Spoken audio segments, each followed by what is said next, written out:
ابھی ذکر ہوا کہ بی بی شہید کو، اس کے بچوں کو اس کا دیدار نہیں کرنے دیا آخری. وہ تو چلے ایک جبر تھا نا عامر کا، نہیں کرنے دیا. ضیاء الحق کا نصیب ہوا کسی کو، اس کی شکل اس قابل نہیں چھوڑی کہ اس کے بچے دیکھ سکیں. خدا کا نظام تھا. چھوڑے اس بات کو، ذوالفقار علی بھٹو کا جنازہ پڑھنے نہیں دیا گیا لوگوں کو. چند درجن لوگوں نے جنازہ پڑھایا اور ضیاء الحق کا جنازہ صدارت ہی اس کے اندر پڑھایا گیا اور پتہ نہیں ہزاروں لاکھوں لوگ اس میں شریک تھے. وہ تو پڑھا لیا نا سر، وہ جنازہ ہو گیا. اس جنازے کے بعد کیا ہوا؟ اس کو دفن کیا تھا فیصل مسجد میں، اسلام آباد کے اہم مرکز کی جگہ پر. مجھے یہ بتائیں کہ آج اس کی برسی پر اس کے بچے بھی نہیں جاتے اس کی قبر پر، اور جائے دیکھیں گڑی خدا بخش میں لاڑکانہ کے گاؤں میں دفن ہوا تھا ذوالفقار علی بھٹو. ہر سال لاکھوں لوگ اس کی قبر پر جاتے ہیں. یہ قدرت کا نظام ہے. سمجھنا چاہیے لوگوں کو کہ ایک شخص جس کو بے گناہ قتل کیا، اور یہ لوگ کہتے ہیں پتہ نہیں بھٹو صاحب کے لیے کیا کیا کہتے ہیں. سر، جان سب کو عزیز ہوتی ہے، چاہے کوئی بھی ہو. اس کی جرات تو دیکھیں.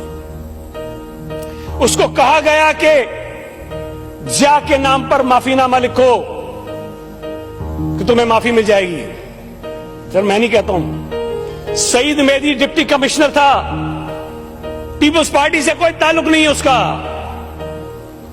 وہ کہتا ہے، ٹی وی انٹرویو میں آ کے کہا اس نے کہ مجھے ضیاء الحق نے کہا کہ یہ لے کر جاؤ ذوالفقار علی بھٹو سے اور یہ معافی نامہ اس میں دستخط کرا کے لاؤ. وہ گیا ذوالفقار علی بھٹو شہید کے پاس اور اس کو کہا کہ سر آپ یہ سائن کر دیں، آپ کی جان بچ جائے گی. انہوں نے کاپی لی، اس سے پڑھا اور اس سے پوچھا تم جانتے ہو میں کون ہوں؟ اس نے کہا کہ آپ پرائم منسٹر ذوالفقار علی بھٹو ہیں. تو کہا تمہیں پتا ہے کہ میں کس کا بیٹا ہوں؟ اس نے کہا جی سر، آپ سر شاہ نواز بھٹو کے بیٹے ہیں. انہوں نے کہا تمہیں بھیجا کس نے ہے؟ اس نے کہا جی مجھے ضیاء الحق نے بھیجا ہے جو صدر پاکستان ہے. تو کہا تمہیں پتا ہے وہ کس کا بیٹا ہے؟ اس نے کہا کہ نہیں. کہنے لگے کہ تم ایسے شخص کا ایک پیغام میرے پاس لے کر آئے ہو جس کو تم یہ نہیں جانتے کس کا بیٹا ہے، اور تم لے کر میرے پاس آئے ہو جو سر شاہ نواز بھٹو کا بیٹا ہے. میں تمہیں یہ سائن کر کے دوں تاکہ ضیاء الحق پوری دنیا میں لہراتا پھرے کہ شہید ذوالفقار علی بھٹو سر شاہ نواز بھٹو کا جو بیٹا ہے، اس نے معافی نامہ دیا ہے. مجھے نہیں چاہیے ایسی زندگی. سر، یہ بات لوگوں کو پتا ہے کہ ذوالفقار علی بھٹو نے کہا، ان ریکارڈ کہا کہ میں تاریخ کے ہاتھوں مرنے سے بہتر ہے کہ میں کسی عامر کے ہاتھوں مر جاؤں. اور ہوا، فوجی عامر کے ہاتھوں وہ قتل ہوا. تاریخ میں آج بھی زندہ ہے.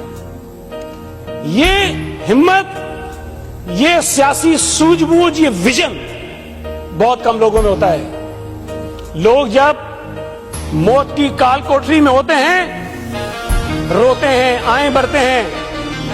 ذوالفقار علی بھٹو وہاں کتاب لکھ رہا تھا کہ اگر میں قتل کر دیا گیا، if I am assassinated. پڑھیں لوگ وہ کتاب کہ وہ شخص جو اپنی پھانسی کا انتظار کر رہا تھا، وہ کتاب میں کیا لکھ رہا تھا.